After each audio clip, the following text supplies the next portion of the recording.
So classification of elements is our new lesson which we start from today. हाम्रो बुकको page number 81 मा हामीले हेर्यौं भने क्लासिफिकेसन अफ एलिमेन्ट्स भन्ने च्याप्टर छ र यो चाहिँ केमिस्ट्रीको हाम्रो बुकमा भएको केमिस्ट्री पोर्सनको फर्स्ट लेसन हो है। यसमा हामी धेरै कुरा पढ्छौं। यो लेसनमा इम्पोर्टेन्ट लेसन हो, अलिकति ठूलो लेसन पनि छ किनभने यसमा धेरै कुरा इन्क्लुड भएको छ। त्यसकारण ध्यान दिएर सुन्नु होला। कुनै कुरा बुझिएन भने कन्फ्युजन भयो भने प्लिज आस्क मी, ओके? सोध्ने कोसिस गर्नु होला के बुझिएन भनेदेखि। यो लेसनमा हामीले के कुरा पढ्छौं त भन्दा सबैभन्दा फर्स्टमा हामी एलिमेन्ट्स र कम्पाउन्ड्सहरुको विषयमा पढ्छौं है।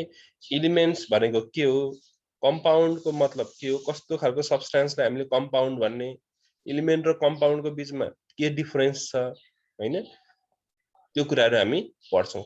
एलिमेन्ट्सहरु कतिवटा छन् वर्ल्डमा, कम्पाउन्डहरु कति छन् हाम्रो वरिपरि, त्यो हामीले पढ्छौं। त्यसपछि हामी इलेक्ट्रोनिक कन्फिगुरेसन पढ्छौं है। इलेक्ट्रोनिक कन्फिगुरेसनमा चाहिँ हामी कुनै पनि एटोममा हामीलाई थाहा छ एलिमेन्टहरुको सबभन्दा सानो पार्टलाई एटोम भनिन्छ नि त। र एटोममा चाहिँ इलेक्ट्रोन, प्रोटोन, न्यूट्रोनहरु हुन्छ भने त्यो इलेक्ट्रोनहरु चाहिँ एटोममा कसरी मिलेर बसेको हुन्छ हैन, कुन आधारमा एरेन्ज भएको हुन्छ, एरेन्जमेन्ट अफ इलेक्ट्रोन हामीले हेर्छौं। कुन रुलको आधारमा बस्छन् त इलेक्ट्रोनहरु, कि जहाँ पायो त्यही बस्छन्, त्यो हामीले इलेक्ट्रोनिक कन्फिगुरेसनमा हेर्छौं। त्यसपछि हामी भ्यालेन्सी भन्ने कुरा पढ्छौं।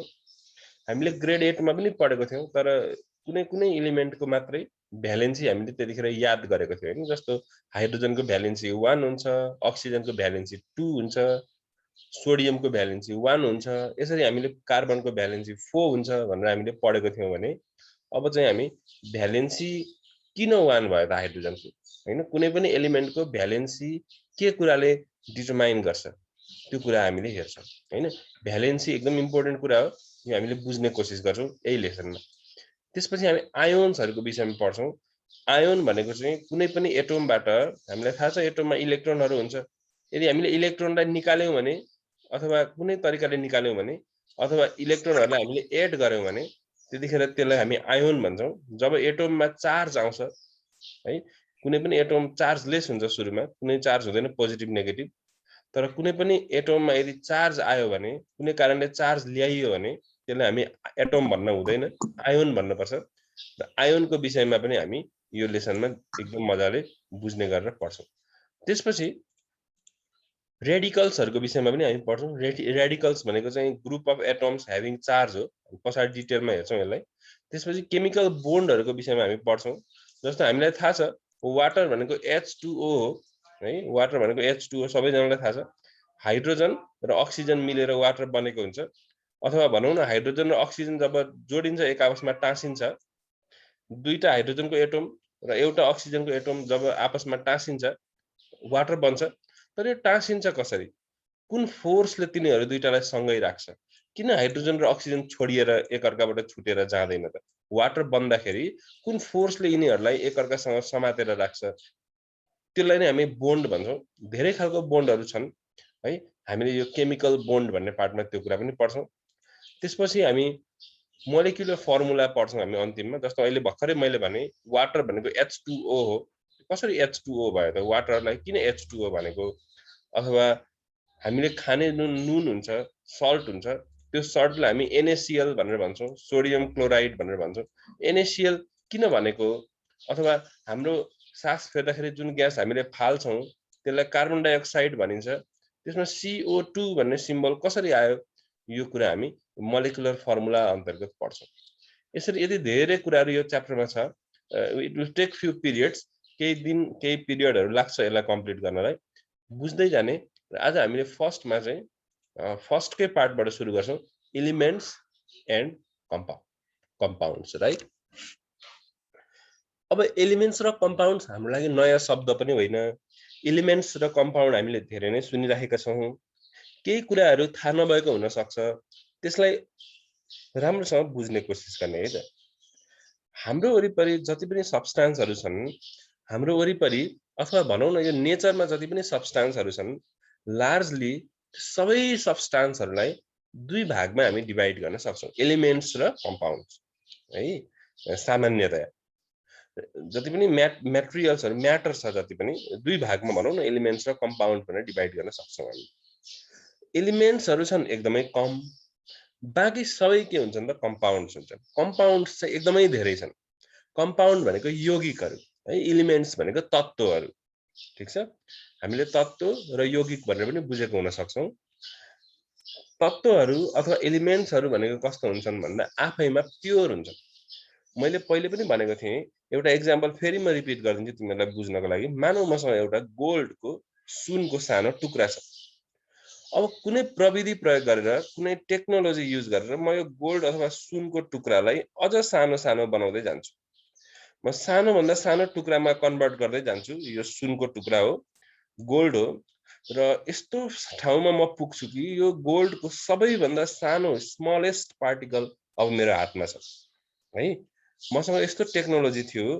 कि मैले यो गोल्ड भन्ने सब्स्टान्सलाई ब्रेक गर्दै गर्दै गर्दै गर्दै सबैभन्दा सानो टुक्रा मैले बनाए है अब यो भन्दा सानो यो हुनै सक्दैन बट स्टिल यो सबैभन्दा सानो हुँदा पनि यो गोल्डको प्रपर्टीहरु सबै गोल्डको प्रपर्टीहरु यसमा छ मैले जति नै ब्रेक गरे पनि गोल्डबाट अर्को कुनै अर्को सब्स्टान्स चाहिँ पाउन मैले सकिने सानो भन्दा सानो पनि गोल्ड नै रहिराख्यो नयाँ कुरा बनेन भने हामीले बुझ्न पर्यो कि यो गोल्ड चाहिँ एकदम प्योर रहेछ केही पनि कुरा यसमा मिसिएको होइन रहेछ आफैमा यो गोल्डबाटै बनेको रहेछ गोल्ड मात्रै रहेछ यसमा भने यस्तो सब्स्टान्सलाई हामी एलिमेन्ट भन्छौं हामीलाई थाहा छ नि जति पनि एलिमेन्टहरु छन् जस्तो हाइड्रोजन अक्सिजन हैन helium neon sodium silver zinc copper हामीले 118 वटा यस्तो सब्स्टान्सहरु छन् यस्तो एलिमेन्ट्सहरु छन् जसलाई चाहिँ हामी प्योर सब्स्टान्स मान्छौं किनभने त्यसलाई जति नै ब्रेक गरे पनि नयाँ कुरा बन्दैन तर अर्को एउटा उदाहरण हेरौं त जस्तो वाटरको स्मल ड्रप मसँग छ पानीको थोपा छ अब त्यो पानीको थोपालाई मैले टुक्राउँदै गए सानो भन्दा सानो थोपा लिँदै गए अनि अन्तिममा गएर के हुन्छ भने त्यो पानीको थोपा चाहिँ ब्रेक भएर एउटा एकतिर हाइड्रोजन र अर्कोतिर अक्सिजनमा यो ब्रेक हुन्छ हैन मैले थ्योरिटिकली कुरा गरिरहेको छु सैद्धान्तिक रूपमा त्यस्तो हुन्छ पानीको थोपा थियो त्यसलाई टुक्राउँदै गए मैले कुनै प्रविधिको प्रयोग गरेर टेक्नोलोजी युज गरेर अन्तिममा मैले के पाएँ भने वाटर पनि ब्रेक भयो र हाइड्रोजन र अक्सिजनमा यो छुट्टियो यसको मतलब मैले बुझ्न पर्यो यो जुन वाटर थियो त्यो त आफैमा वाटरबाट बनेको होइन रहेछ त्यो वाटर त हाइड्रोजन र अक्सिजन मिलेर बन्दो रहेछ यसरी अरु कुनै सब्स्टान्स मिलेर बन्यो भने त्यसलाई अब हामीले एलिमेन्ट भन्न हुँदैन यस्तो कम्बिनेसनबाट बनेको जुन नयाँ सब्स्टान्स छ त्यसलाई चाहिँ हामी के भन्नुपर्छ त कम्पाउन्ड भन्नुपर्छ है एउटा मिक्सचर भन्ने टर्म पनि आउँछ कम्पाउन्ड र मिक्सचर पनि अलिकति फरक हुन्छ जस्तो यो हाइड्रोजन र अक्सिजन आफैमा मिलेर एक ठाउँमा बस्यो मात्र भने त्यो मिक्सचर हुन्छ तर यिनीहरुले रियाक्सन गरेर नयाँ सब्स्टान्स बनायो वाटर जस्तो सब्स्टान्स बनायो नयाँ छ नि त यो कसरी नयाँ छ भने हाइड्रोजन र अक्सिजन दुईटा ग्यासहरु हुन् तर यो वाटर यिनीहरु मिलेर बनेको वाटर चाहिँ फेरि के हो लिक्विड हो हैन फरक सब्स्टान्स बन्यो नि त हाइड्रोजन र अक्सिजन दुईटैले हामीलाई थाहा छ किन आगोमा चाहिँ यिनीहरुले फायरलाई चाहिँ के गर्छन् भन्दाखेरि सपोर्ट गर्छन् अझ बल्नलाई सहयोग गर्छन् तर हामीलाई थाहा छ यो पानीले चाहिँ आगोलाई के गर्छ निभाउन मद्दत गर्छ उल्टो काम गर्छ भने नयाँ सब्स्टान्स बन्द रहेछ नि यसरी दुईटा एलिमेन्ट्सहरु मिलेर अथवा दुईटा भन्दा बढी एलिमेन्ट्सहरु मिलेर कुनै एउटा नयाँ सब्स्टान्स बन्यो भने त्यो नयाँ सब्स्टान्सलाई हामीले कम्पाउन्ड भन्नुपर्छ एलिमेन्ट भनेको प्योर सब्स्टान्सहरु हुन् कम्पाउन्ड भनेको चाहिँ एलिमेन्टहरु मिलेर बन्ने नयाँ सब्स्टान्स हो कम्पाउन्ड र मैले भनिहालेँ एलिमेन्टहरु 118 वटा छन् 118 वटा एलिमेन्ट्सहरु छन् है त्यसमा कुनै कुनै नेचुरल छन् कुनै मान्छेले बनाएको आर्टिफिशियल छन् है र कम्पाउन्डहरु चाहिँ हाम्रो वरिपरि भएका अरु सबै भनौं न म्याटरहरु अलमोस्ट सबै कम्पाउन्ड नै हुन्छन् एलिमेन्ट्सहरु चाहिँ लिमिटेड छन् हैन हामीले डिफाइन गर्नु पर्यो भने के भन्न सकिन्छ भने अब डेफिनेसन त लेख्नु पर्यो व्हाट आर एलिमेन्ट्स भनेर सोधिन सकिन्छ हैन व्हाट इज एन एलिमेन्ट भन्यो भने द प्योर म्याटर यो प्योर किन भनेको एलिमेन्टलाई भन्दाखेरि आफैमा केहीबाट मिसिएर बनेको हुँदैन यो शुद्ध हुन्छ the pure matter which can not be broken into simple matters अघि हामीले हेरेका थियौं गोल्डलाई जति नै ब्रेक गरे पनि गोल्डै भइराख्यो नयाँ र सिम्पल म्याटर बनेन त्यसकारण त्यसलाई हामीले एलिमेन्ट भन्ने pure matter which can not be broken into simple matters is called element. So if you have to give some examples, hydrogen, oxygen, and many more you have to remember at least 20 of them from the beginning. I'll tell you about it later on. जे होस् हामीले एलिमेन्टहरुको एक दुईवटा नाम त हामीलाई याद नै छ। एलिमेन्टको डेफिनेसन यो भयो, मैले भने जस्तै 118 elements are there, out of which 92 are natural, मान्छेले नबनाएको प्रकृतिमा पाउने 92 वटा, मान्छेहरुले ल्याबमा बनाएको, वैज्ञानिकहरुले प्रयोगशालामा बनाएको there are 26 such elements. All together 118 elements are there. Okay, र जुन एलिमेन्टहरुको सबैभन्दा सानो पार्ट हुन्छ, एलिमेन्टलाई टुक्राउँदै टुक्राउँदै टुक्राउँदै जाँदा सबभन्दा सानो पार्टमा हामी पुग्छौं, त्यो सबभन्दा सानो पार्टलाई हामी के भन्छौं त भन्दाखेरि एटम भन्छौं है। Smallest part of any element is called an atom. Okay, so if you have to define the elements, यहाँनेर एलिमेन्टको डेफिनेसन लेखेको पनि छ। I request Anu to read this definition of element. What is element भनेर भन्नु भने के भन्ने? Can you tell me, Anu? The pure matter which cannot be broken into simple matters is called elements. Example: hydrogen, oxygen, etc. Thank you very much. है, यसरी हामीले element भनेको के हो भनेर सोध्यो भने यो लेख्न सकिन्छ। The pure matter which cannot be broken into simple matters is called element. यो एक्जाम्पल भयो। 118 वटा एलिमेन्ट्सहरु छन् र एलिमेन्टको सबभन्दा सानो पार्टलाई हामीले के भन्ने भन्दा एटम भन्ने है। अब मैले भनिहाले, जब एलिमेन्टहरु कम्बाइन हुन्छन्, यहाँ चित्रमा पनि हेर्न सकिन्छ, यो अक्सिजन भो, हिलियम भो, यिनीहरु एलिमेन्ट्स भए।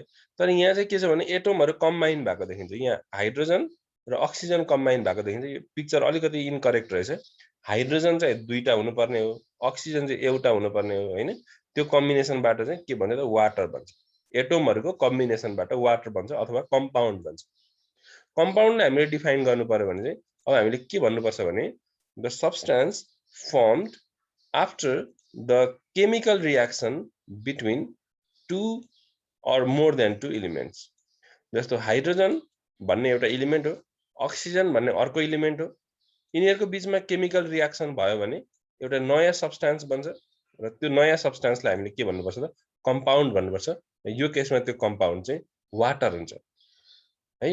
दुईटा भन्दा बढी एलिमेन्टहरुबाट पनि बन्न सक्छ, एउटा कुनै कम्पाउन्ड बन्न सक्छ हैन। कम्तिमा दुईटा चाहिँ चाहियो। एलिमेन्टहरुको केमिकल रियाक्सनबाट नयाँ सब्स्टेन्स बन्यो भने त्यो नयाँ सब्स्टेन्सलाई हामीले कम्पाउन्ड भन्ने। The substance formed after the chemical reaction between two or more than two elements is called compound.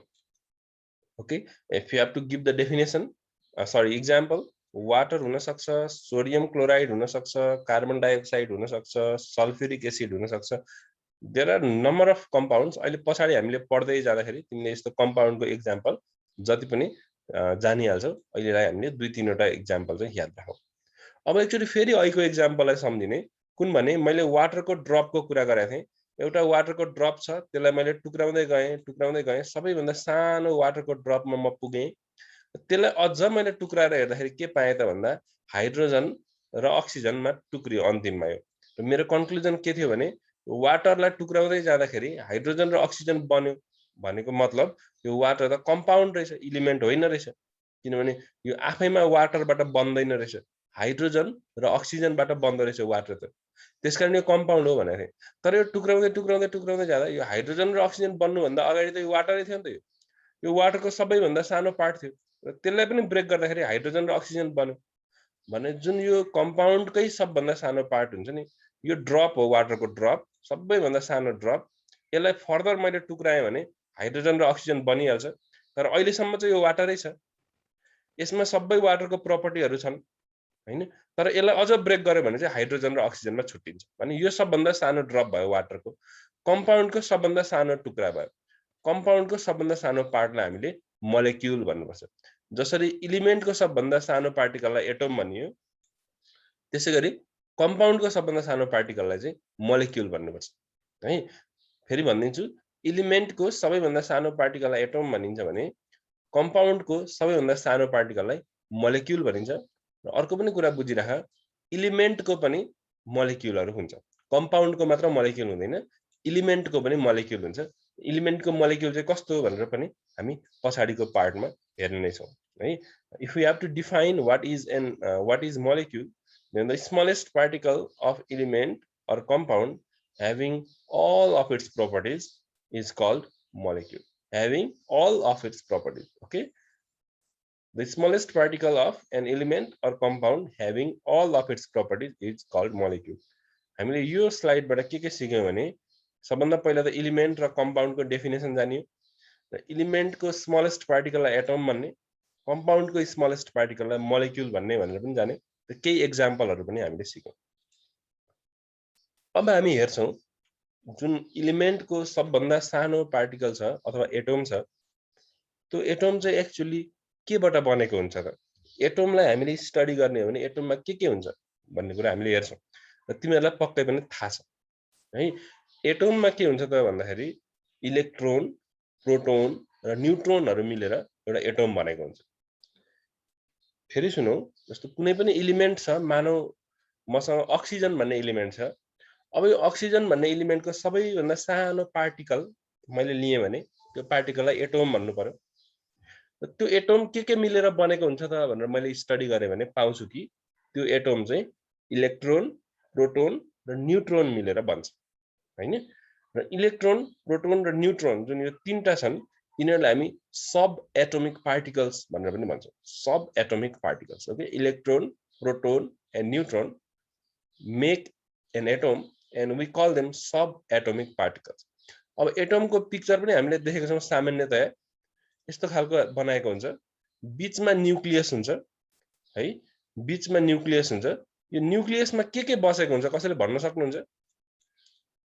यो बीचको न्यूक्लियसमा के बसेको हुन्छ र वरिपरि चाहिँ के घुमिरहेको हुन्छ? यदि कसैलाई थाहा छ भने भन त।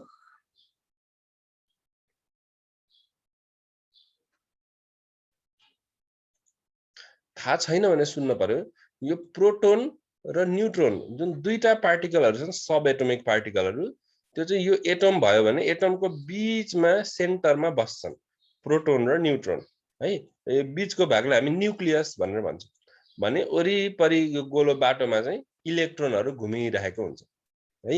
र त्यो इलेक्ट्रोनहरु घुम्ने बाटोलाई हामी अर्बिट भनेर भन्छौं अथवा सेल भनेर भन्छौं। कुनै पनि एटम इलेक्ट्रोन, प्रोटोन र न्यूट्रोन मिलेर बन्छ।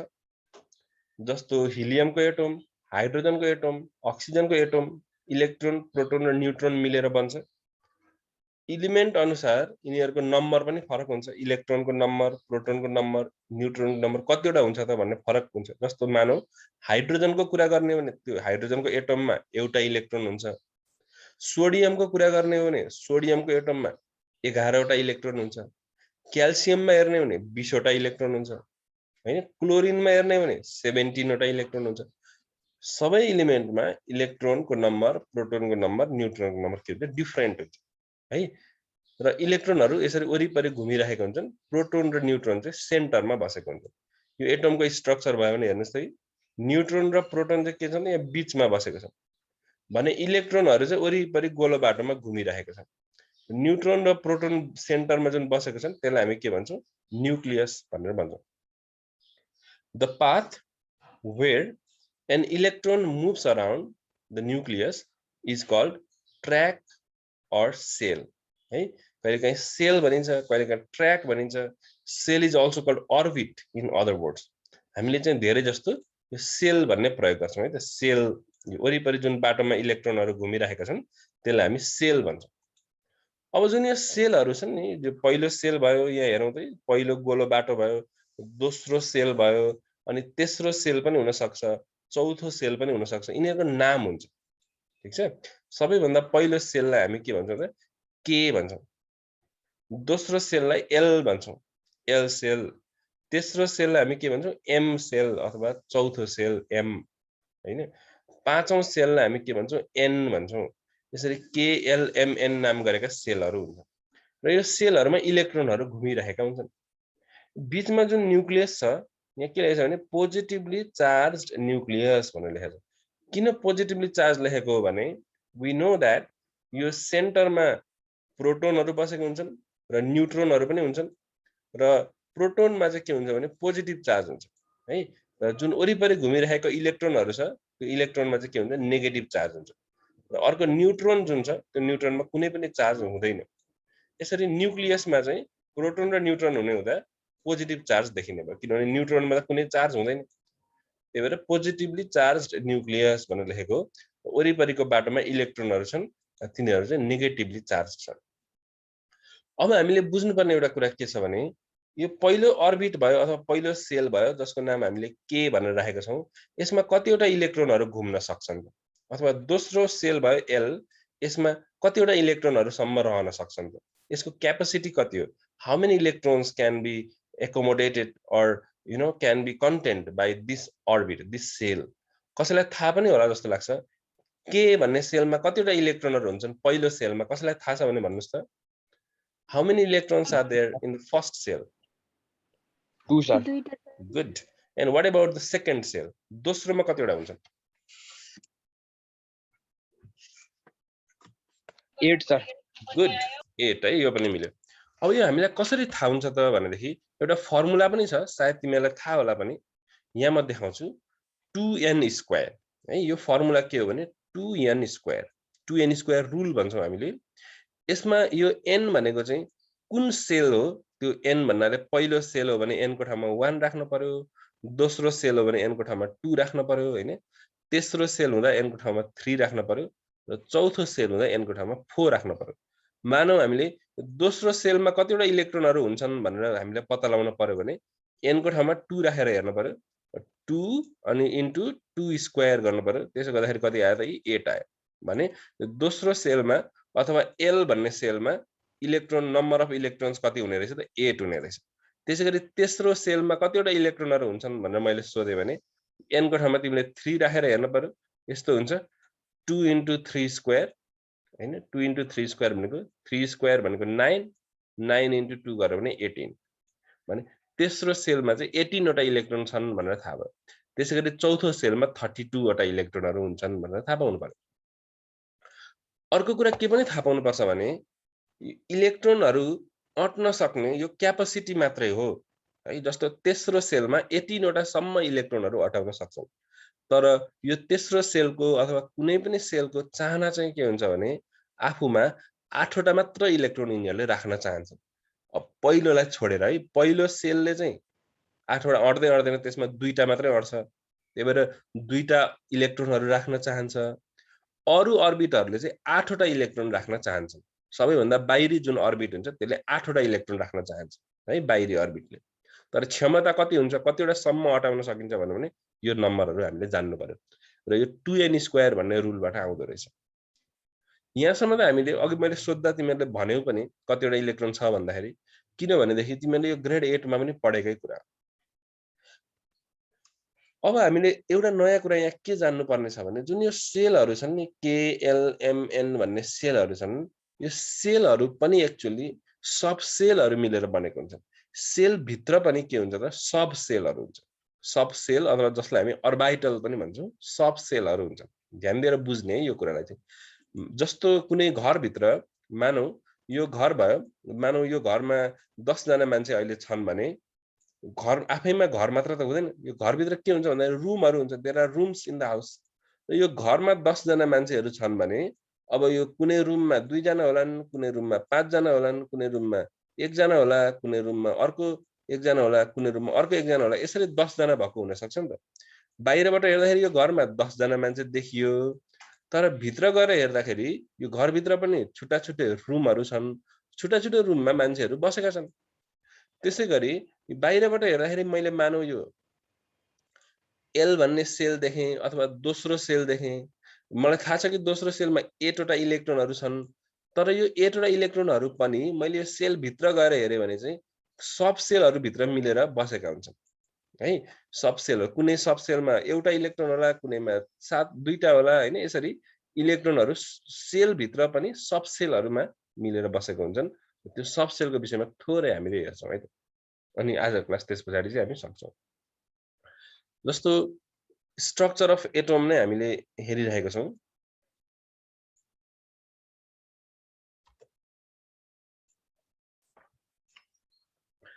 जुन सेल थियो अघि एटमको अगाडि घुमिरहेको एटमको वरिपरि घुमिरहेको त्यो सेललाई हामी फर्दर डिभाइड गर्यौं भने त्यसलाई सब सेल भन्नुपर्छ है the subdivisions of shell around the nucleus of an atom are called subshells please pay attention यो अलिकति नयाँ पनि हुन सक्छ र ध्यान दिएर सुन्नुपर्छ यो कुरालाई इम्पोर्टेन्ट छ द सब डिभिजन भनेको जुन एटम थियो एटमको वरिपरि सेलहरू थिए त्यो सेलको पनि भित्रको डिभिजन हामीले हेर्यौं भने त्यसलाई हामीले सब सेल भन्नुपर्छ जसरी KLMN भन्ने सेलहरू थिए सब सेलहरू चाहिँ कस्तो हुन्छन् भन्दाखेरि यी चारवटा हुन्छन् S P D र F ओके यसरी पनि सम्झिन सकिन्छ सेल भनेको चाहिँ घर हो है अर्बिट जुन त्यो KLMN त्यो चाहिँ घर हो त्यो घर भित्र भएका रुमहरू हुन् यिनीहरु चाहिँ SPDF भनेको चाहिँ त्यो घर भित्र चारवटा सम्म कोठाहरू हुन सक्छन् त्यसलाई हामी SPDF भन्छौं सेलमा अथवा अर्बिटमा जतिवटा इलेक्ट्रोनहरु थिए ती इलेक्ट्रोनहरु यी कोठा भित्र मिलेर बसेका हुन्छन् है सब सेलहरु भित्र मिलेर बसेका हुन्छन् SPD र F र यी SPDF सब सेलहरु चाहिँ कुनै स्फेरिकल शेपका हुन्छन् some of the sub cells are spherical and some of them are dumbbell shaped भनेको डम्बेल को आकारका हुन्छन् कुनै चाहिँ डम्बेल भनेको यस्तो खालको आकारका हुन्छन् कुनै गोलो आकारका हुन्छन् चारवटा सब सेलहरुमा पहिलो सब सेल चाहिँ S भन्ने चाहिँ गोलो हुन्छ अरु बाँकी तीनटा कुन बाँकी रह्यो त P D र F र स्मल लेटरमा लेख्ने है त यो नाम लेख्दाखेरि सब सेलको नाम लेख्दाखेरि small लेटरमा S P D F यो चारवटा सब सेलहरु मध्येमा यो चाहिँ गोलो आकारको हुन्छ भने यी तीनटा चाहिँ कस्तो हुन्छन् भन्दाखेरि डम्बेल आकारका हुन्छन् जस्तो चित्रमा हामीले हेरौं पिक्चरमा S अर्बिटल यस्तो हुन्छ अथवा सब सेल P अर्बिटल यस्तो आकारको हुन्छ D र F है यो पिक्चर त जानकारीको लागि मात्र मैले भनिदिएको हो अब कतिवटा सम्म इलेक्ट्रोन अट्न सक्छन् त सब सेल भित्र जसरी अघि सेल भित्र त हामीले हेर्यौं 2n² भन्ने रुलबाट हामीलाई थाहा भयो पहिलो सेलमा तिमीहरुले भनेको थियो दुईटा दोस्रो सेलमा 8 वटा हैन तेस्रो सेलमा 18 वटा अर्कोमा 32 वटा भने जस्तै अब सब सेलहरु भित्र चाहिँ कतिवटा इलेक्ट्रोनहरु अट्छन् त भन्दाखेरि S भन्ने सब सेलमा दुईटा इलेक्ट्रोन P भन्ने सब सेलमा 6 वटा इलेक्ट्रोन D भन्ने सब सेलमा 10 वटा इलेक्ट्रोन र F भन्ने सब सेलमा 14 वटा इलेक्ट्रोन सम्म अट्न सक्छन् अब अहिलेको एक्जाम्पल फेरि सम्झौं है त हामी अन्तिममा आइसकेका छौं यो कुरा चाहिँ बुझ्ने जस्तो मानौं पहिलो सेल हाम्रो उद्योग K भन्ने सेल है र हामीलाई थाहा छ K भन्ने सेलमा दुईटा इलेक्ट्रोनहरु अट्छन् त्यसपछि आउँथ्यो L भन्ने सेल हामीलाई थाहा छ यो L भन्ने सेलमा 8 वटा इलेक्ट्रोनहरु अट्छ तर अहिले हामीले के थाहा पायौं भने सेल भित्र पनि सब सेलहरु हुन्छन् भने सोचौं त यो L भन्ने सेल भित्र कुन सब सेलहरु होला नि त 8 वटा इलेक्ट्रोन हुनको लागि त S भन्ने सब सेल पनि हुन्छ र P भन्ने सब सेल पनि हुन्छ यो दुईटा मिलेर के हुन्छ त यो L भन्ने सेल बनेको हुन्छ S र P मिलेर L बनेको हुन्छ L मा हुने 8 वटा इलेक्ट्रोन मध्ये दुईटा S भन्ने अर्बिटलमा बस्छन् र बाँकी 6 वटा P भन्ने अर्बिटलमा बस्छन् है यसरी L भन्ने अर्बिट बनेको हुन्छ यसैगरी D भन्नेमा हामी गयौं भने हामीलाई थाहा छ S के आउँछ L आउँछ सरी M भन्ने अर्बिटमा गयौं भने त्यसमा 18 वटा इलेक्ट्रोनहरु अट्छन् अब 18 वटा इलेक्ट्रोनहरु केमा मिलेर बसेका हुन्छन् भने यो M भित्र हामी गएर स्टडी गर्यौं भने त्यहाँ S भन्ने सब सेल पनि हुन्छ P भन्ने सब सेल पनि हुन्छ र D भन्ने सब सेल पनि हुन्छ तीनटा सब सेलहरु मिलेर M भन्ने सेल बन्छ र त्यसमा रहेका 18 वटा इलेक्ट्रोनहरु यिनै तीनटा सब सेलमा मिलेर एरेन्ज भएर बसेका हुन्छन् अझ यसलाई अर्को टेबलमा हामीले हेरौं भने यस्तो पाउन सक्छौं जस्तो हेरौं first shell is K shell हामीलाई थाहा छ एटमको वरिपरि घुम्ने अथवा न्यूक्लियसको वरिपरि हुने पहिलो सेल K हो दोस्रो सेल L हो तेस्रो सेल M हो र चौथो N हो यो त हामीलाई थाहा छ अब हामीले बुझ्नुपर्ने कुरा के छ भने यो M भन्ने सेल त थाहा थियो तर M भन्ने सेल भित्र पनि फेरि तीनटा सब सेलहरु हुँदा रहेछन् कुन S P र D त्यस्तै M भन्ने सेलमा 18 वटा इलेक्ट्रोन हुन्छन् भन्ने त हामीलाई थाहा थियो तर अब के थाहा पाउनु पर्यो भने त्यो 18 वटा इलेक्ट्रोन पनि S सब सेलमा दुईटा P सब सेलमा 6 वटा र D सब सेलमा 10 वटा गरेर यसरी 18 वटा मिलेर बनेका हुँदा रहेछ हामीले पहिला चाहिँ बाहिरबाट मात्र हेर्थ्यौं सेलको यसरी गोलो गोलो बनाउँथ्यौं 18 वटा हैन 18 वटा इलेक्ट्रोन हुँदै रहेछ भनेर थाहा पाउँथ्यौं अथवा घरको बाहिरबाट मात्र हामीले हेर्थ्यौं आज हामी घरभित्र गएर त्यसको रुमहरु पनि हेर्दैछौं S भन्ने रुममा दुईटा इलेक्ट्रोन P भन्ने रुममा 6 र D भन्नेमा 10 वटा मिलेर M भन्ने अर्बिट बन्द रहेछ त्यसमा 18 वटा इलेक्ट्रोनहरु अड्दा रहेछ त्यसैगरी हेरौं त L भन्ने सेल हामीलाई थाहा छ दोस्रो sale and there are how many electrons in the L cells there are 8 electrons त्यो बाहिरबाट हेर्दा त 8 वटा इलेक्ट्रोन देखिन्छ तर भित्र गएर हामीले हेर्ने हो भने त्यस भित्र पनि S र P दुईटा सबसेलहरु छन् र दुईटा र 6 वटा इलेक्ट्रोनहरु बसेका छन् यसरी हामीले सेल र सबसेलको विषयमा केही जानकारी आज हामीले लियौं अब इलेक्ट्रोनिक कन्फिगुरेसन भनेको इलेक्ट्रोनहरु एटमको वरिपरि कसरी मिलेर बसेका हुन्छन् भन्ने कुरा यहीँबाट सुरु हुन्छ र अझ धेरै हामीले बुझ्नुपर्ने छ इलेक्ट्रोनिक कन्फिगुरेसनको विषयमा we'll study this electronic configuration in our upcoming class in our next class okay for now I think we have to stop here